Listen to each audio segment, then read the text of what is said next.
Nothing. Go to Palm Springs? What could we do? We went to Palm Springs, folks. And may I just say, Palm Springs is lovely this time of year. Awesome. They send their regards. They got giant dinosaurs. Everybody ever been to Palm Springs to the dinosaurs? Hey, you know, you go and you have a problem, you make the problem better. It was amazing. And all in all, you know, the trip out here, we took a train to the monorail, to the plane, to the bus, to the car to get here. What an experience. We love LA. You guys have been great. We're having a great time. He's looking at us for vindication. Right? Right, guys? All right? Yes. You guys rock! Comic Geeks rock! Good deal. What I really wanted to do, what really made me smile was getting these two out here. Mike has never been west of the Mississippi, so he had no idea what to expect. Rob was out here, what, 15 years ago? Easily, yeah. And San Diego. I don't know, I thought you got banned, like Axel Foley from Beverly Hills Cop, like, you know, they drove you to city limits. They noticed, told me never come back. Never left you back. I mean, was it everything you expected? I know, like... Great, actually, I love this town. It's a great town. I mean, I know you've seen the Axl Rose Welcome to the Jungle video, and that's what you were expecting. Although it's a little bit like Blade Runner last night walking to the hotel. Like Ellie Live, you wanted to be like, you Blade Runner! That's it. Blade Runner! It's stereotypical, man. It's not, that's what they guys do. Stereotypical. They're both racist bastards, folks. Yeah, don't worry, I will show them the best that Ellie has to offer. I made a short list. We went to the Pantry House. Anybody here been to Pantry House? Original Pantry. No, Yeah, the original Pantry House. Get it right, original Rob. Pantry, whatever. top of I've that, got an Adidic memory. top of that list was get a double animal style at In-N-Out. Yeah! Number 2 is stand in a 3-hour line at Pink's Hot Dogs. And number 3 was get dysentery at Tito's Tacos. Yeah! We'll take the Rob ahead for that one. Yeah, don't worry guys, we'll hit all of those. And yeah, I actually lived out here about 10 years ago. I was working at a little company called Live Planet for Ben Affleck and Matt Damon. And you know, it was fun while it lasted. Now it's more fun. Now it's more fun because I can tell people that I work for both Batman and Jason Bourne. There you go. And I heard you were a little nuts about that, right? What do you mean? Ben Affleck's nuts. What are you talking about? Anybody who listens to ISO Comics? I'm not going to bring my other kids in the audience. Yeah, there are kids in the audience. If you want that full story, come to our booth at 1340 afterwards. I'll tell you that odd For rumor. $20, folks. that came out. But yeah, I mean, you guys are here though. I'm just so happy. We are. I'm actually really excited because I see a lot of cosplayers in the audience. Good going, folks. Walt Flanagan would crap his pants right now. You would know what to do. Yeah, a lot of people are asking, where's the rest of the gang? Where's Kevin? Where is Kevin? Kevin is filming a little movie called Tusk down in North Carolina. Yeah, I don't know if you follow him on Instagram. He's been posting up photos. One of them was this huge. It looked like a 30-foot by 30-foot diameter. It looked like a pool. It was a pool, but it's some dude's like decrepit basement. So that's creepy, is what it is.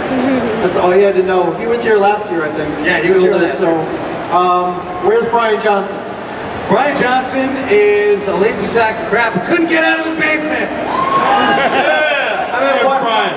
Why do you people forgive him for that? He's crapping all over you. Yeah, no, it's there you go. I don't think Brian realizes how much people love him. I really wish he would. His basement or his mom's It's true. He said he was going to come. He committed. He had a signed contract, and I was literally about to hit the button to send it in. He's like, "Don't send that in. I'm not going." Yeah, but why didn't he come out? I know. I'm like, why? I'm like, why are you coming out? And he wouldn't. He would now. He was real vague about it. Later on, my theory is that if you watch the first episode of Comic Book Man, you saw that Lou Ferrigno taught him how to work out and be healthy. I think he was looking at the guest list. He said, okay, Michael Rooker, cool. Bruce Campbell, cool. Lou Ferrigno. It's like, holy crap, I can't show up now. I'm still fat. As a matter of fact, I gained 20 pounds. Yeah. It's true. I think he got scared. Probably. So, and where's Walt Flanagan? Walt don't fly. Walt don't fly, folks. Walt doesn't fly. We need somebody to watch the store. Walt doesn't fly so much that he's never even eaten a sandwich in his life. Yeah, he's a weird guy like that. And I have no idea what one has to do with the other. But go with it, Rob. It works for you. Get sandwiches on airplanes, right? That's true. Yeah, you got anything else or you're open up for questions? Let's open up for questions. I see some eager young faces. Woo-hoo. Let's see some hands, folks. Anybody? Anybody? Over Got a there. question?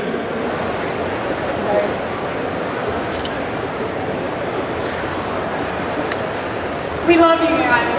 We love you. Thank you. very It's not much. a question. Thank you so much. So when is Comicaze episode going to be here?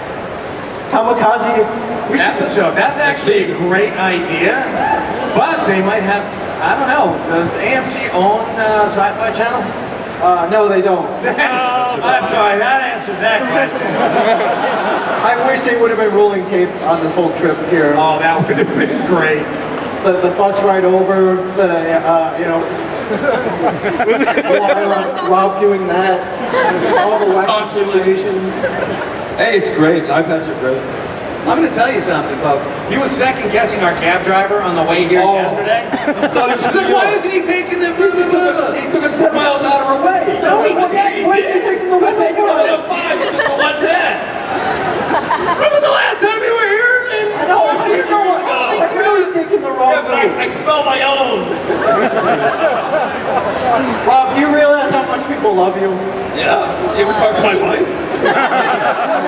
I mean, should we spoil what may be happening for you? Can we, Yeah, can we I told you. You know, we're working on a pilot for a spin-off of Comic Book. The Rob Bruce Show. Well, it's gonna be called Self-Play. So, you know, keep your fingers crossed. Yeah, Rob, how is it? Rob, how is it that you know so much about like stuff that Nothing. only us people care about? I don't know. I've always been into this stuff. You know, I did my first San Diego in '93, San Diego Comic Con, when 25,000 people were there, and it was the biggest Comic Con in the world. 1993. I set up my first comic book show at a VFW in 1980. So that means that I've been doing this a long Dude, time. how old are you? Old enough to be your older cousin. Almost your father. He's old enough that mutton chops were in style. Yeah, bringing him back. Oh, Old enough to have a 9-year-old. I mean, how is it? Is it all heart? Like you just love this stuff, like yeah, we do. I'm you know, people say, why do you do it? I love to collect things. I'm sure, anybody collect anything out here? You know, it becomes an obsession, and then your obsession becomes your, just every day you breathe, you know, it's all about learning and finding and discovering and going out at 6 a.m. Rob, I see a guy going to back some, there. He's holding up a jar with a human heart in it. So that's good. all right. There are some serious collectors in this Yeah, group. but you know, it's just a matter of collecting stuff and figuring out what it is. Anybody else have a question? I actually, you know, as crazy as it sounds, we travel west. We don't have a lot of room to bring stuff back, but at Tanami, they have the Hypnotoad left over from San Diego Comic Con. $12. $12 for a Hypnotoad. Can't beat it. It's a limited. They only made 2,000. I bought a couple of those because you never know. Plus, it's Futurama. I mean, Futurama's freaking great. So I bought some other Futurama stuff. And I actually been buying a lot of comics, all at 50 cents a piece. But if you want to come by, I'll sell them at $5 each. Way to do business, Rob. Always a businessman. This gentleman right here. How'd you guys all meet Kevin? How do we all meet Kevin? I'm gonna let you start off. I'm gonna start. So when I was going to college, University of Michigan. Don't know if anyone's from the Midwest. Yeah. I was working at a computer lab, and there was a snowstorm one day. I got bored, decided to make a Clerks fan site. This was back in 1995. And it was literally the first fan site. I mean, Yes. at that point, the internet's a year old. It's as infancy. I decided to make a Clerks fan site. I ripped off a bunch of clips. I basically violated every copyright rule in the book. What was the name of the website? It's just the Clerks website. And Kevin went to an internet cafe when those existed, pulled it up, and was like, holy crap, what's this? You know, and he found it, saw it, liked it, gave me a call, asked me if I wanted to work with him.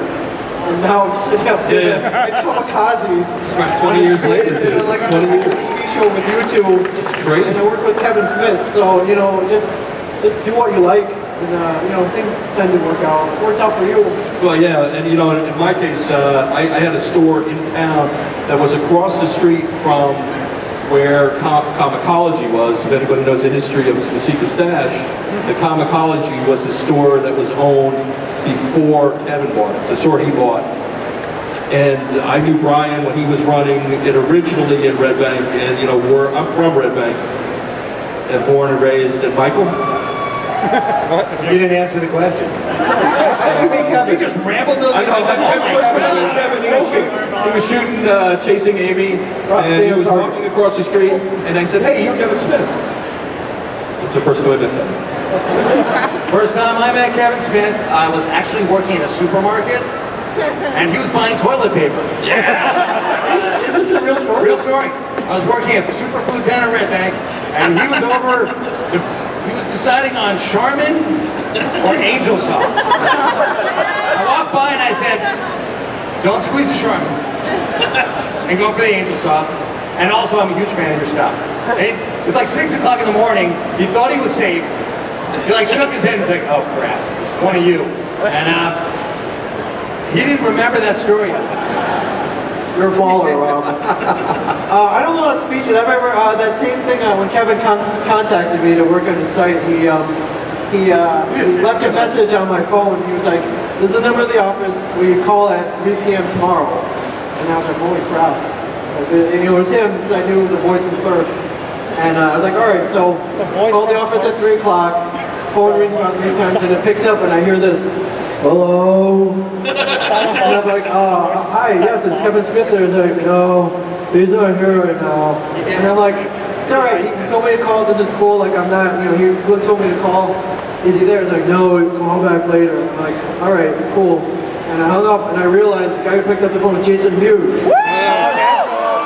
Jason Mewes, for a short stint, answered the phones at the VSQ offices. Very short stint. And that's exactly how he did it. But after that, I hung up. It was 5 minutes later. It hit me. I was like, "Oh, Jason Mewes." That was Jay from Clerks. It's crazy. So, had I known, I probably would have been a little starstruck. But like, I didn't think he would be answering the freaking phone. How about you? Me? Me? One time, actually, Alice Cooper called the store one time looking for Walt because he had heard that Walt was a huge fan. But I knew it was Alice Cooper, and I went all fanboy on him. And now Alice Cooper has one of those voices that you just cannot not know it's him. And nobody believed it was Alice Cooper. It wasn't Alice I Cooper. told everybody, Alice Cooper called us next. It wasn't Alice Cooper. Alice Cooper's not calling the store, dude. You suck at imitating other people's voices. Alice Cooper called us next. Alice Cooper, And I went all fanboy. Alice Cooper's not calling the store. We're not worthy. We're not worthy. Walt Flanagan is. We're not worthy. We did not have backseat passes. It was not Alice Cooper. It was Alice Cooper. It wasn't me. Then how do you know? It's With 100% surety. Alice Cooper's You not calling don't the know. store. There's no It was chance. Alice Cooper. Absolutely That no guy chance. right there agrees with me. I tell you, Thank you. I actually was at Starbucks last week, and Deborah Harry was sitting at the next table, and I couldn't go over and say hello to her. 'Cause she was, when I was a kid growing up, I had a 4-by-8-foot poster over my bed, and I thought she'd think it was too creepy. So wow, I was like, Deborah Harry, she's sitting right next to me. You guys I can tell you, she would be. Yeah, and I took a photo like with my iPad over my shoulder like this. Oh, that wasn't creepy. You got starstruck by Blondie? Yeah! Harder class? I'm telling you, well, you know. Oh. I mean, is that it? Do we have to go, or is that... All right, sorry. Done? We have any plugs before we leave? Watch the show? No. Watch the show? Yeah, watch the show. We have a show? Yeah, Sunday nights. Sunday nights, folks, midnight. After the second viewing of The Walking Dead and The Talking Dead. Yes. Comic Book Man. Yeah. If you had something you really have to ask us, we're right over there. Yeah. Yeah. Everyone's going to 41 and listen to I Sell Comic Books and tell He's a- Steve Dave. He's a talker. Yeah. Folks, thanks for coming out. Thank you.